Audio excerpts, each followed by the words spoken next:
ሁለቱ ሀገራት በዓለም አቀፉ ንግድ ላይ ከፍተኛውን ድርሻ ይይዛሉ። ከዓለም ሀገራት የአሜሪካና የቻይና ሀብት 47 በመቶውን የሚይዝ እንደመሆኑም የገቡበት የንግድ ጦርነት ዳፋው ለሌሎችም መትረፉ አይቀርም እየተባለ ነው። ፕሬዚዳንት ዶናልድ ትራምፕ ለሁለተኛ ዙር ወደ ነጩ ቤተ መንግስት መግባታቸውን ተከትሎ በየዓመቱ በመቶ ቢሊዮኖች የሚቆጠር ዶላር ግምት ያላቸው ምርቶችን በአሜሪካ ገበያ ላይ የምትሸጠው ቻይና ብልጫ እየወሰደችብን ነው በሚል መጀመሪያ የ34 በመቶ ቀረጥ እንድትከፍል መወሰናቸው ይታወሳል። ቻይናም ተመሳሳይ አጸፋ እየወሰደች መቀጠሏን ተከትሎም አሁን አሜሪካ በቻይና ላይ የጣለችው ቀረጥ እስከ 245 በመቶ ደርሷል። ቻይናም ከቀረጥ ባሻገር ለአሜሪካ ኩባንያዎች ግብዓት ላለመላክ ወስናለች ተብሏል።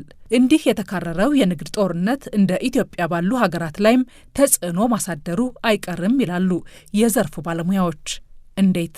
ስለ ጉዳዩ ያነጋገርናቸው የምጣኔ ሀብት ባለሙያው ዋሲሁን በላይ በሁለቱ የንግድ ጦርነት አንዱ ሌላውን አሸንፎ ለመውጣት በሚያደርጉት ትግል ዓለም አቀፉን የንግድ ስርዓት በሚያዛባ መንገድ የምርቶች ዋጋ መጨመር ሊከሰት ይችላል ብለዋል። የቻይናና የአሜሪካ ፋይት በዚህ የሚቀጥል ከሆነ ይላሽቃል ነው አይደል? የዓለም ኢኮኖሚ ሊላሽቅ ይችላል። 2008 የነበረው አይነት ከፋይናንስ ሴክተሩ ተነስቶ የነበረው ክራይሲስ አይነት ክራይሲስ ሊፈጠር ይችላል ነው። በሁለቱ ትግል ሌላው ኢኮኖሚ ይጎዳል። ምክንያቱም ከነዚህ ሀገራቶች ላይ የሚሸምት ነው ኢኮኖሚው። ግብዓቶችን ከነዚህ ሀገራቶች ላይ እያመጣ የሚጠቀም ነው። ስለዚህ ውድ ይሆንበታል፣ እየተጎዳ ይመጣል። ለምሳሌ ምን ማለት መሰለሽ፣ ቻይና በጣም ከፍተኛ ታሪፍ ተጣለባት አሜሪካ ገበያ ውስጥ እንዳጥል። እነዚህ ቻይና ውስጥ ያሉ አምራቾች ከሌሎችም ሀገራቶች ላይ ግብዓት የሚሆኑ ማምጣታቸው አይቀርም። የእነሱም ኮስት ኦፍ ፕሮዳክሽን ማደጉ አይቀርም። አሜሪካ ውስጥ በተጣለባቸው ታሪፍ ኮስት ኦፍ ፕሮዳክሽናቸው እንደጨመረ፣ የማምረቻ ወጪያቸው እንደጨመረ ስቡ የሚያመርቷቸው ምርቶች ዋጋቸው ከፍ እያለ መምጣቱ አይቀርም። ደግሞ በማምረቻ ስርዓት ውስጥ የሚጎዱ አምራቾቻቸውን ለመደገፍ ሲሉ መንግስታቶች ብዙ የሚያደርጉት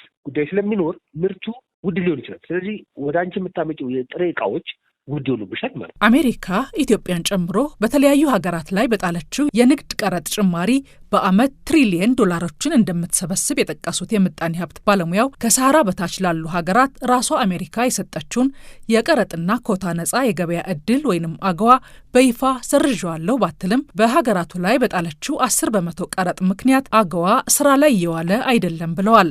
በቻይናም በኩል ተመሳሳይ እርምጃ ሊወሰድ እንደሚችል የምጣኔ ሀብት ባለሙያው ገምተዋል።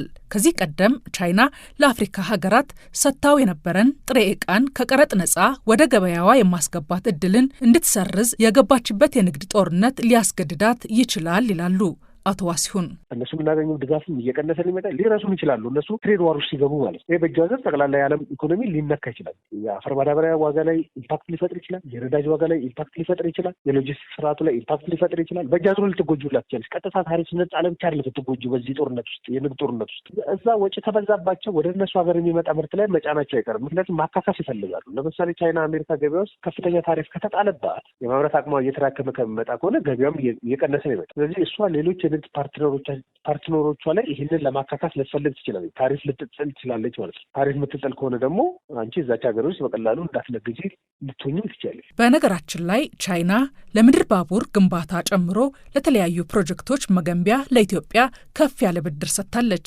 የብድር ጫና በዝቶብኛል ባለች ጊዜም የመክፈያ ጊዜን በማሸጋሸግ እፎይታ እንድታገኝ እድል ከሰጡት ቀዳሚዋ ነች። በመጪው ጊዜ ግን እንዲህ ያሉ ድጋፎችን ሁሉ ትኩረት እንዳትሰጥ የገባችበት የንግድ ጦርነት ሊያስገድዳት እንደሚችል የምጣኔ ሀብት ባለሙያው ጠቅሰዋል። ሁለቱ ሀገራት በሂደት ጎራ ከፍለው ሌሎች ሀገራትንም አስከትለው የንግድ ጦርነቱ ሊቀጥል እንደሚችል የገመቱት ባለሙያው ምርቶችን ላለመሸጥም ያዝ የሚያደርጉ ሀገራት እንዲፈጠሩም ሊያደርግ ይችላል። ይህም ሸማች ሀገራትን በእጅጉ ይጎዳል ሲሉም የምጣኔ ሀብት ባለሙያው አቶ ዋሲሁን አብራርተዋል። ጦርነት ባለበት ጊዜ የዓለም አቀፍ ፕሮዳክቶች ላይ ያዝ የማድረግ ልምድ ሊኖር ይችላል። አልሸጥም እሸጣለሁ ጀምሮ ማለት ነው። ለምሳሌ አፈር ማዳበሪያን ብንመለከት ትግል የሚኖር ከሆነ በብቸኝነት ኤክስፖርት የሚያደርጉትን ምርት አልክም ወደ ማለት ሊመጡ ይችላል። የዛን ጊዜ ምንድን ነው የሆነን ሀገር አፌክት ለማድረግ ብለው የጫኑት ዋጋ እኛንም ይመለከታል። ለምሳሌ አሜሪካ ነዳጅ ከሆነ ሀገር ብትገዛ ቢሆን ነዳጅ የሚልኩ ሀገራቶች ዋጋውን የሚለውጡት ከሆነ የሚለውጡት ጠቅልለው ነው የሚለውጡት። ለአሜሪካ ብቻ ብለው ላይ ለውጡት ይችላሉ። ዋጋው ሊለውጡት ይችላል። እኛ ከነሱ ጋር ነዳጅ ስንገዛ ዋጋው እያደገብን እንዲመጣ ያደርጋል። ቡና፣ የአበባ ምርቶች፣ ጨርቃጨርቅና የቆዳ ውጤቶች ኢትዮጵያ ወደ አሜሪካ ገበያ ከምትልካቸው ምርቶች መካከል ሲሆኑ በተጣለው 10 በመቶ ቀረጥ ምክንያት በተለይ የአበባ ዘርፉ መጎዳቱ እንደማይቀር ላኪዎች ለመገናኛ ብዙሃን በሰጡት መግለጫ መናገራቸው ይታወሳል።